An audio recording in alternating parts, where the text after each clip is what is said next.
AI keeps getting smarter and smarter every month. New models, bigger benchmarks, louder hype. But here's the uncomfortable truth that most people miss. AI is still bad at understanding what you actually want. When OpenAI released ChatGPT 5 in August 2025, I found myself getting frustrated with its output. Not, this thing doesn't work frustrated. More like, why isn't it saving me as much time as it should? Because on paper, it made no sense. I know how to build AI systems. I know how to use context and examples in my prompts. AI is all I do all day long. And yet, the outputs I was getting from GPT-5 were inconsistent. Sometimes great, sometimes just okay, and sometimes, honestly, unusable. I blamed the tool. OpenAI had clearly ruined ChatGPT with their latest update. But then something happened that completely reframed it for me. I was working on a client project where the cost of a bad output was high. Real money, real time, real consequences. So instead of firing off a quick prompt, I slowed down. I wrote out the domain expertise I wanted the AI to have, what the outcome actually needed to be, who it was for, what good looked like, what constraints mattered, and what I absolutely did not want from the results or from the AI. It felt excessive, almost silly, but the output that came back,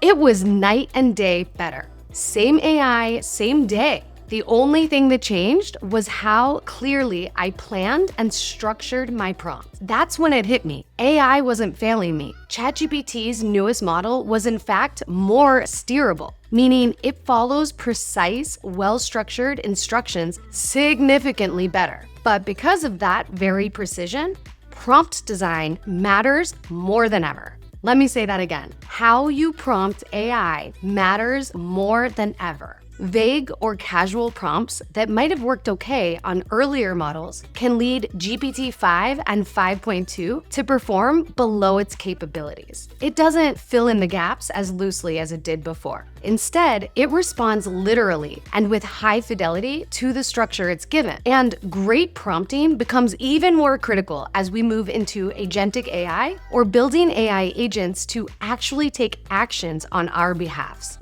Here's a single framework that explains how to prompt like an expert and how to turn AI into a reliable thinking partner instead of a guessing machine. It all comes down to reframing the problem. Most people think prompting is about clever wording. It's not. Prompting is about making your intent clear for a system that guesses what words come next. Here's a quick analogy. If I say peanut butter and your brain instantly fills in jelly, you didn't reason it out. You predicted the most likely next word based on experience. That's exactly how large language models work. They don't understand language. They predict the next most likely token, a word or part of a word, based on patterns they've seen before. When your prompt is vague, the AI has to guess. And guessing produces average, generic, middle-of-the-road answers. Expert prompting is about removing that guesswork. Here's the framework that does that. It's called direct. 6 ingredients that you can mix and match to dramatically improve AI output across ChatGPT, Claude, Gemini, Grok, or whatever AI you're using in 2026. You won't use all 6 every time, so I'll rank them by impact. And at the end, I'll give you the 3-step version that works for 80% of real-world use cases.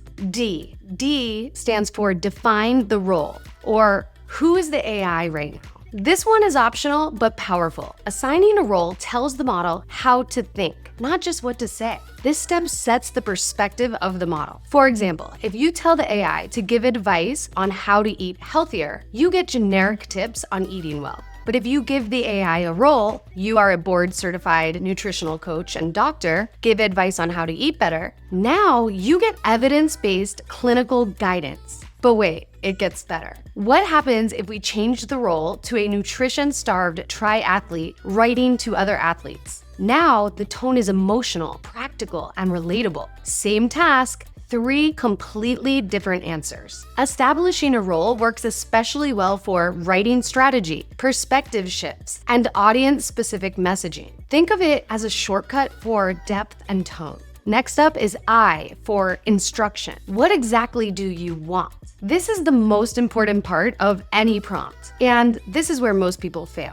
Vague instructions force the AI to fill in the blanks, and when it fills in blanks, it defaults to safe, generic content that sounds like everybody else's. Here's an example of weak instruction. Write an engaging YouTube short about prompting, whereas a prompt with strong instruction would say, write a 60-second YouTube short about prompting using a curiosity gap hook and a scroll-stopping visual in the first 3 seconds. Notice the difference? Instead of saying engaging, you define what engaging means. Expert prompting replaces fuzzy adjectives with clear instructions. Next up, R for relevant context. What background does the AI need in order to do this well?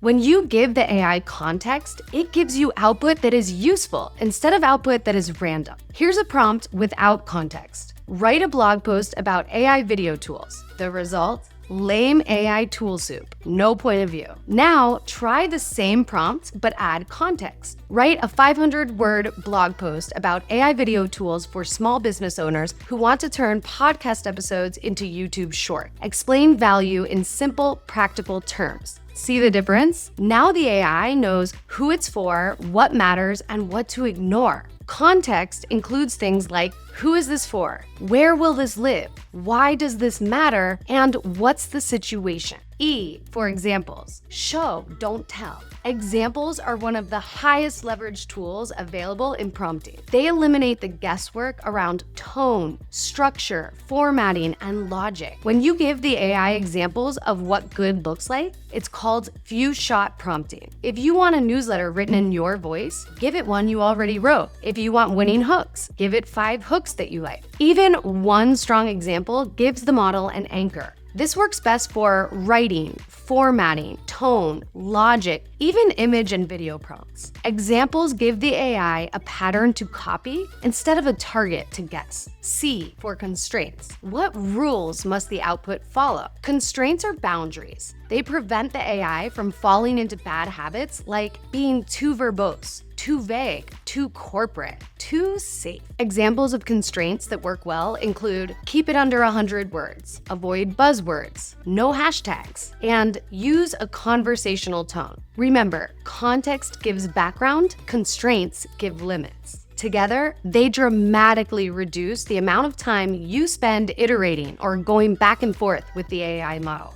Pro tip, if you use AI repeatedly for the same task, constraints belong in custom instructions. Those are sometimes called system instructions, project-level memory, and prompt templates. If this is confusing to you, check out my video on how to use OpenAI's ChatGPT projects. And finally, T is for type of output, or what should the AI's response look like? This doesn't make the AI smarter, it makes the output usable. If you don't ask for a specific type of output, you often get a wall of text. But if you use a prompt like, present this as a 3-column table with tool, key features, and ideal use case, well, you get instant clarity. Examples of output types include bullet list, table, script, checklist, JSON, slide outline, flowchart. The options are near limitless. So let's pull this all together. Here's a bad prompt. How can I use AI in my real estate business? Now, with the direct framework, first we establish the AI's role. You are a business growth strategist specializing in AI adoption. Then we give it instruction. Identify the highest impact AI and automation opportunities. Next, we include context. My business is a local real estate team. Leads come from referrals and listings. Most time is spent on follow-ups and admin work. Now, sprinkle in some examples, CRM follow-ups, listing descriptions, showing coordination, and we can't forget constraints. Budget under $400, less than 3 hours per week to maintain, not technical. Finally, we round it out with the type of output we actually want. Present this as a prioritized action plan with quick wins and long-term system. Now the AI gives you something actionable, realistic, and tailored to you. You'll want to use the direct framework when stakes are higher, workflows are longer, or when you really need reliable outputs. But for everyday prompts, you can use the ICC cheat code. That stands for instruction plus context plus constraints. And let me tell you, using just those 3 elements in your prompts will put you ahead of 90% of AI users in 2026. If you want